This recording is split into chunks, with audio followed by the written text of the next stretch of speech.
आज के इस वीडियो में हम लोग पढ़ेंगे मैथ फॉर क्लास 12th, जिसके अंदर हम लोग पढ़ेंगे 3 डायमेंशनल ज्योमेट्री।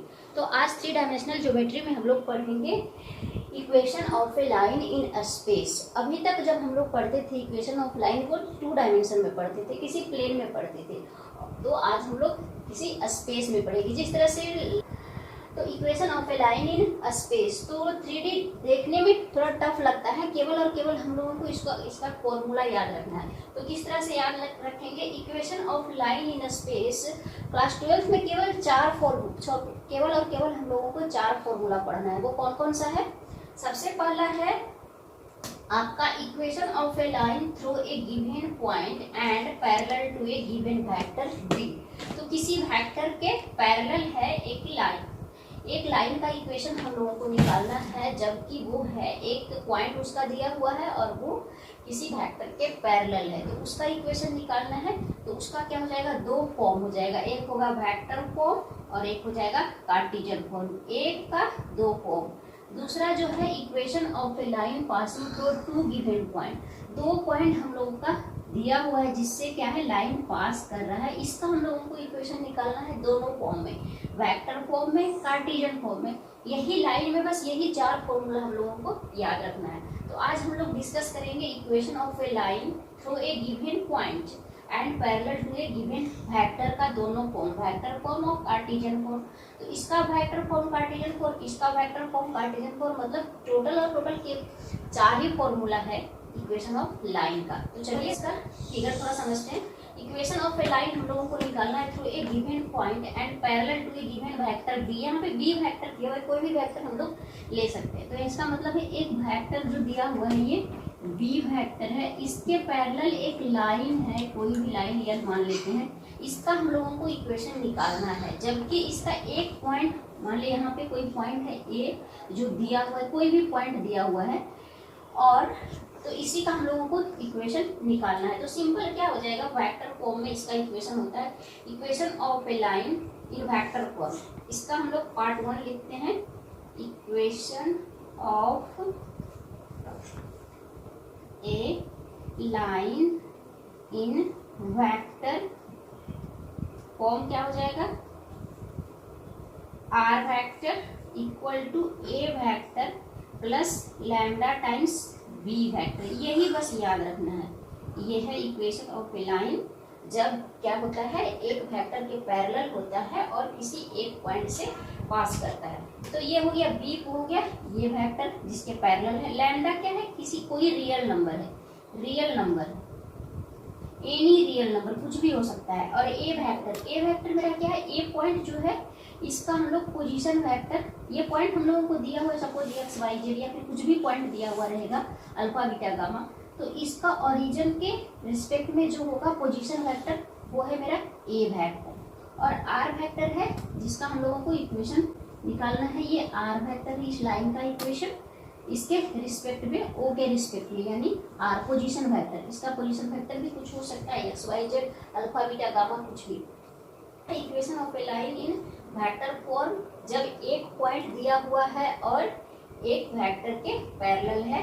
तो अब दूसरा हम लोग इसका Cartesian form, equation of a line in Cartesian form जब एक पॉइंट दिया हुआ है और वो लाइन किसी वेक्टर बी के पैरेलल है। तो क्या हो जाएगा? x minus x1 upon A equal to y minus y1 upon B equal to z minus z1 upon C. अब ए बी सी क्या है और x1 y1 क्या है वो हम लोग देखते हैं। यहाँ पे x1 y1 जो है वो पॉइंट है, ए का दिया हुआ है, ए का पॉइंट है, वो दिया हुआ है x1 y1 एंड z1। मान लीजिए कोई पॉइंट दिया हुआ है x1 y1 and z1।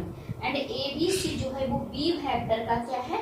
A B C है बी वेक्टर का, where A B and C are direction ratio of vector B. B vector का क्या है? डायरेक्शन रेशियो है।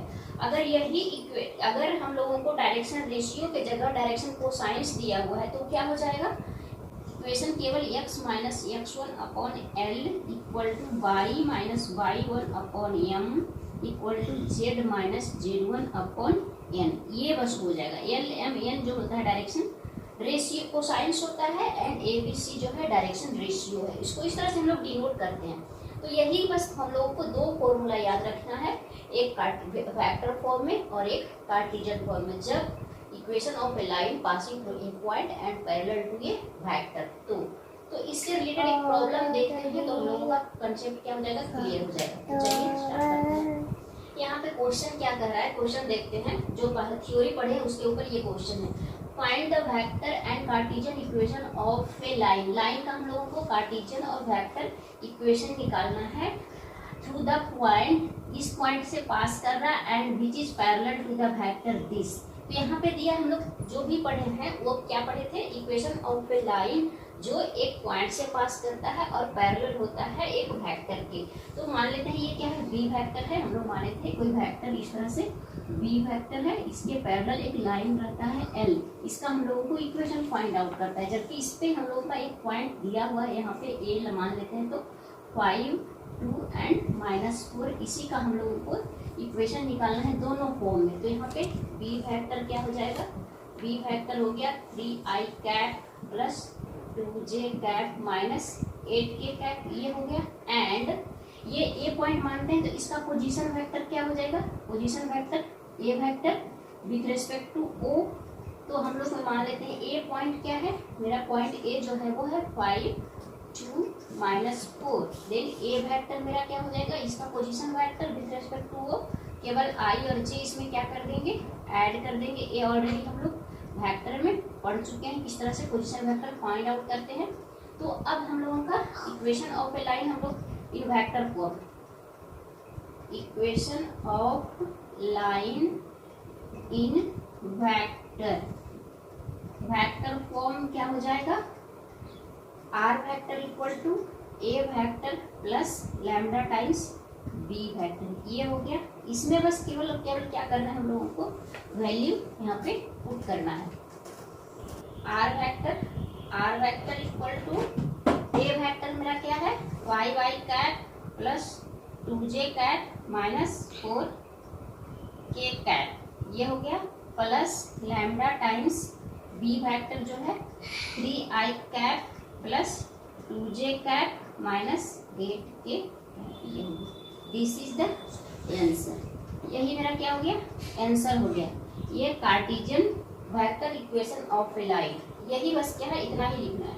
अब हम लोगों को क्या करना है, Cartesian equation of a line निकालना है। तो उसको किस तरह से निकालेंगे हम, equation of a line in Cartesian form, Cartesian form हम लोग फॉर्मूला क्या पढ़े थे, x minus x1 upon a equal to y minus y1 upon b equal to z minus z1 upon c। तो केवल और केवल क्या करना है, इसमें वैल्यू पुट करना है। तो x माइनस x1 मेरा क्या है, ये पॉइंट जो दिया हुआ है ए पॉइंट वो है 5 अपॉन डायरेक्शन रेशियो ABC, इसका b वेक्टर का डायरेक्शन रेशियो है क्या 3, a इक्वल टू 3, ये a है मेरा, ये है b, ये है c। ये b और ये b क्या है, दोनों अलग है, equal to y minus y1 upon 2 upon y minus y1, यानी 2 upon 2 equal to z minus z1 minus minus plus 4 upon -8। Okay, this is the Cartesian equation of given line. ठीक है, this is the Cartesian form of the equation. And इसलिए हम लोग पढ़े थे, जो पीछे पढ़े थे वो फैक्टर फॉर्म ऑफ। तो केवल और केवल इसमें हम लोगों को क्या करना है, फॉर्मूला याद रखना है, बस फॉर्मूला याद रखना है, वैल्यू पुट करना है और कुछ नहीं करना है। तो आज के वीडियो में बस इतना ही। नेक्स्ट वीडियो में हम लोग इसका दूसरा फॉर्म पढ़ेंगे लाइन का। तो अगर वीडियो अच्छा लगा तो वीडियो को लाइक कर दीजिए, चैनल पर नए हैं तो चैनल को सब्सक्राइब जरूर कर लें।